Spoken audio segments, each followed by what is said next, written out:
Here's Amir.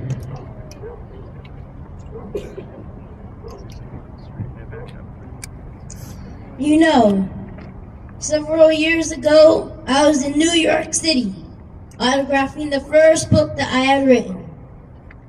And while sitting there autographing books, a demented black woman came up. The only question I heard from her was, "Are you Martin Luther King?" And I was looking down writing, and I said yes. And the next minute I felt something beating on my chest. Before I knew it, I had been stabbed by this demented woman. I was rushed to Harlem Hospital. It was a dark Saturday afternoon, and that blade had gone through, and the x-rays revealed that the tip of the blade was on the edge of my aorta, the main artery. And once that's punctured, you drown in your own blood.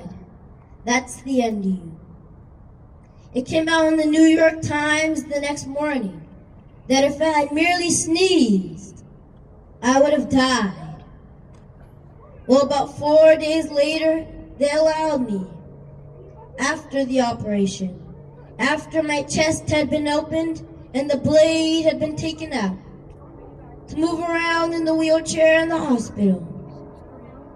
They allowed me to read some of the mail that came in, and from all over the states and the world, kind letters came in. I read a few, but one of them I will never forget. I received one from the president and vice president, but I've forgotten what those telegrams said. I received a visit and the letter from the governor of New York, but I've forgotten what the letter said. But there was another letter that came from a little girl, a young girl who's a student at the White Plains High School. I looked at that letter and I'll never forget it. It said simply, "Dear Dr. King, I am a 9th grade student at the White Plains High School." She said, "While it should not matter, I would like to mention that I'm a white girl. I read in the paper of your suffering and misfortune, and I read that if you had sneezed, you would have died. Well, I'm simply writing you to say that I'm so happy that you didn't sneeze. And I would like to say tonight, I would like to say that I too am happy that I didn't sneeze.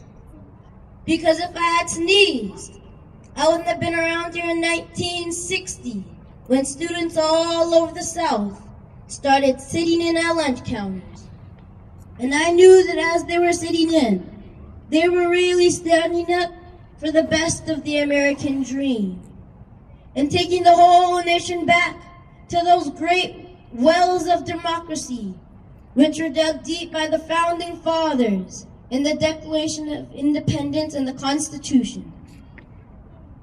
If I had sneezed, I wouldn't have been around here in 1961 when we decided to take a ride for freedom and ended segregation and interstate travel.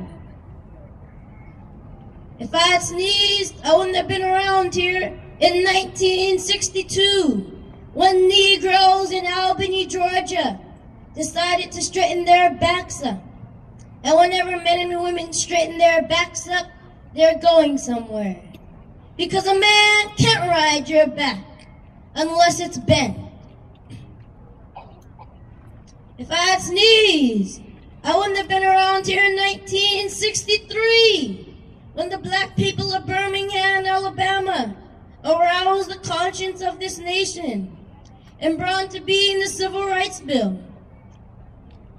If I had sneezed, I wouldn't have had a chance later that year in August to try to tell America about a dream that I had had. If I had sneezed, I wouldn't have been down in Selma, Alabama to see the great movement there. If I had sneezed, I wouldn't have been down here in Memphis to see the community rally around our brothers and sisters who are suffering. I'm so happy that I didn't sneeze. And they were telling me, now it doesn't matter now. It really doesn't matter what happens now. I left Atlanta this morning, and as we got started on the plane, there were 6 of us. The pilot said over the public address system, "We are sorry for the delay, but we have Dr. Martin Luther King on the plane. And to be sure that all bags were checked, and to be sure that nothing would be wrong on the plane, we had to check out everything carefully. And we've had the plane protected and guarded all night." And then I got to Memphis, and some began to say the threats or talk about the threats that were out. What would happen to me from some of our sick white brothers? Well, I don't know what will happen now. We've got some difficult days ahead. But it really doesn't matter with me now, because I've been to the mountaintop. And I don't mind like anybody. I would like to live a long life. Longevity has its place.